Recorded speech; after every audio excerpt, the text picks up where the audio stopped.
Ako po si Biyahe ni Kuya TV. Congressman, may tatanong po ako personally. Ako madami tayong pinafile. Madami tayong pinafile. Ayun ang kabataan party list dyan kasi ayaw din dyan ng kabataan Pilipino. May mahirap na buhay ngayon, magiging dagdag lang yan na gastos at perwisyo din sa mga kabataan bugbog na ng krisis ngayon sa edukasyon. One last question, Congressman Raul Manuel. Sabi niyo sa 1 year ni Pangulong Ferdinand Bongbong Marcos, tingin natin na hindi na prioritize yung pangangailangan ng taong bayan. Hindi na prioritize yung pangangailangan ng taong bayan. Congressman, may tatanong po ako personally. Ako po kasi nakikinig po ako both sides sa mga nilalaban ninyo at nilalaban ng gobyerno. Congressman, meron na po bang tanong kasi ng mga kababayan natin, may nagawa na daw po ba ang kabataan party list ngayon? Oo, madami tayong pinafile dahil bahagi tayo ng gobyerno, nagpa-participate tayo sa mga proseso nito. Di nandyan yung anti-no permit, no exam bill. Na-file natin, aprobado na yan sa Kamara, aprobado din sa Senado. At yan yung matagal na rin hinahanap ng mga estudyante natin na nasa private schools. Tapos may iba pa tayong naipanukala, libreng services para sa mga estudyante dahil hindi sapat yung free tuition and other school fees lamang. So yan, marami tayong nailatag, kaya ang hamon natin sa Malacanang, yun yung mga certified as urgent, hindi yung mga hindi naman talaga pangangailangan ng taong bayan. Kung ano po bang masasabi niyo sa ROTC na sinusulong po ng gobyerno natin, bakit ayaw po ng kabataan party list? Ayaw ng kabataan party list dyan kasi ayaw din dyan ng kabataan Pilipino. May mga legitimate surveys na lumabas na hindi naman suportado ng mga kabataan yung mandatory ROTC. Tapos sa hirap ng buhay ngayon, magiging dagdag lang yan na gastos at perwisyo din sa mga kabataang bugbog na ng krisis ngayon sa edukasyon. One last question, Congressman Raul Manuel. Sabi niyo sa 1 year ni Pangulong Ferdinand Bongbong Marcos, tingin natin na hindi na prioritize yung pangangailangan ng taong bayan. For 1 year, hindi natin narinig yung commitment na taasan yung sahod ng mga manggagawa kahit na na-file natin yan matagal na at marami na rin nagsasalita para suportahan yung pagtaas ng sahod ng ating mga workers. Hindi po ba kayo natutuwa ngayon sa mga pabahay ni Pangulo? Yung pabahay na nangyari ngayon ay dapat pang dumami yung mga beneficiaries niyan dahil sa ngayon may mga programa para sa pabahay pero madami ding mga kababayan na nade-demolish, napapalis sa kanilang mga lugar, no? Dahil para bigyan ng puwang yung mga proyekto na ang makaka-benefit ay yung mga malalaking negosyo. Maraming salamat po. Anong marka mo lang sa Pangulo? Anong marka mo sa Pangulo for Yeah. Kung tayo yung teacher at bibigyan natin ng grado itong first year, 5 yung ating ibibigay, failure kasi yung mga priorities na dapat natutunan, hindi naman natutugunan. Inuna pa yung Market Investment Fund tsaka yung ROTC. Yun yung ating magiging grado. Nagsisimula ang lahat sa edukasyon. Ito ay para palakasin ang isip at kakayahan ng bawat Pilipino. Ang ating butihing Vice Presidente, na kalihim din ng kagawaran ng edukasyon, ay tumutulong upang tiyakin na ang bawat batang Pilipino ay mabibigyan ng nararapat at kalidad na edukasyon.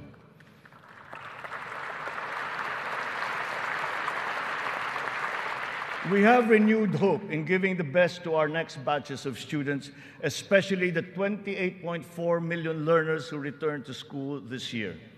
Learning recovery will be at the forefront of our education agenda. The Matatag Agenda for Basic Education has been launched, focusing on relevance of curriculum, rapid and responsive delivery, and the welfare of both learners and teachers. We are augmenting as well our school workforce. 90% of the newly created teaching positions have now been filled, while additional administrative personnel have been hired to unburden the teachers of any extra load. Taking to heart the lessons of the pandemic, alternative delivery modes and blended learning methodologies have been adopted to ensure unhampered learning. Additional social safety nets, such as school-based feeding programs, are also being implemented. Learners will be made more resilient. Our public schools and facilities are being increased and fortified. The shortage of classrooms and facilities is being addressed. Aside from new construction, schools and facilities are being retrofitted to become ready for the future. ready for hybrid and high-tech learning, and also climate-ready and disaster-proof. Through the DepEd Partnership Assistance Portal, private sector partners continue their assistance in the rehabilitation and improvement of schools as part of their corporate social responsibility programs. We are recalibrating the K-10 curriculum to ensure that it is always relevant, responsive, and at par with international standards. Literacy and numeracy skills need to be strengthened. The virtue of good citizenship and sense of community are also now integrated into our curriculum. We continue to exhaust all efforts to keep our young people away from the sinister influences in the dark corners of society. We are making available to them their participation in formal schooling, alternative learning, non-diploma courses, or in technical vocational education and training, or TVET. TVET continues to prove itself to be an empowering educational intervention.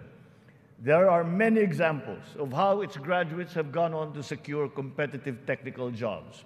Since last year, more than 1 million Filipinos graduated from the TVET, one-third of whom were TESDA scholars.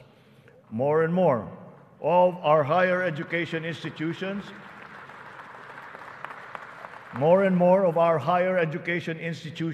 have reached world-class status. This year, 52 Philippine HEIs have been included in the World Universities rankings compared to just 15 last year. We will not let a student's financial constraints be an hindrance to his or her education. We have activated social safety nets, such as skills development training and youth employment programs. Tertiary education in state universities and colleges will remain free for our qualified students.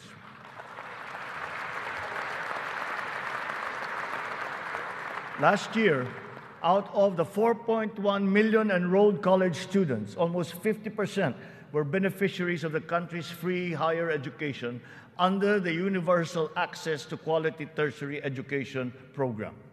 Deserving and talented students without the financial capacity to attend school will not be left behind in this education agenda.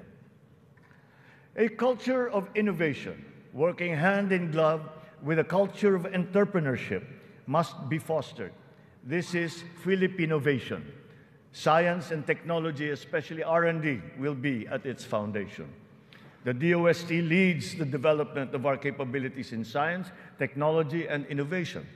Science and technology-related scholarships are made available for the talented and technically gifted students from high school all the way to graduate school.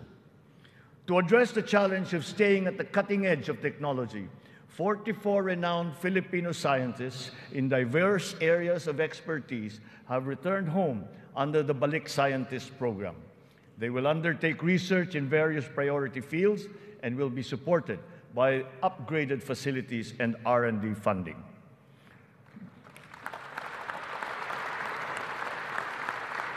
Habang pinapabuti natin ang lagay ng ekonomiya, pinapalakas din natin ang kakayahan ng Pilipino.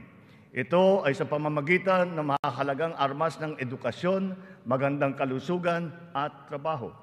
Malaking bahagi ng pondo ng pamahalaan ay inilaan para sa mga ito. Sa ating pagtahak sa kaunlaran, walang mamamayang Pilipino ang maiiwanan. Para sa atin, ang bawat buhay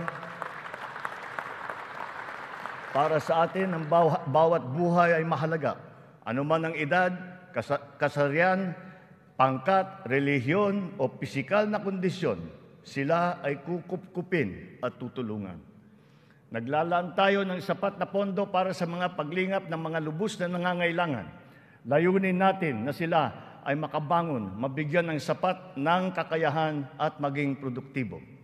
Hindi lamang DSWD, kundi pati ang DOLE, ang DepEd, TESDA, CHED ay tumutulong sa ating mga kababayang nangangailangan. ang AIX, TUPAD, TVET for social equity, social pension for indigent senior citizens, at ang cash for work para sa mga PWDs ay ilan lamang sa mga mahahalagang programa ng pamahalaan para sa kanila. Nariyan din ang Integrated Livelihood Program Kabuhayan upang matulungan ang mga maliliit na negosyo. We are inclusive in our pursuit of social protection. The pension of the military and the uniformed personnel is as important, as urgent, and as humanitarian as that of all other civilian Filipino employees. Efforts are underway to make it fully functional and financially sustainable. We are once again working closely with Congress to ease the transition from the old system to the new one, so as to be able to guarantee that no effects are felt by those in the uniformed services.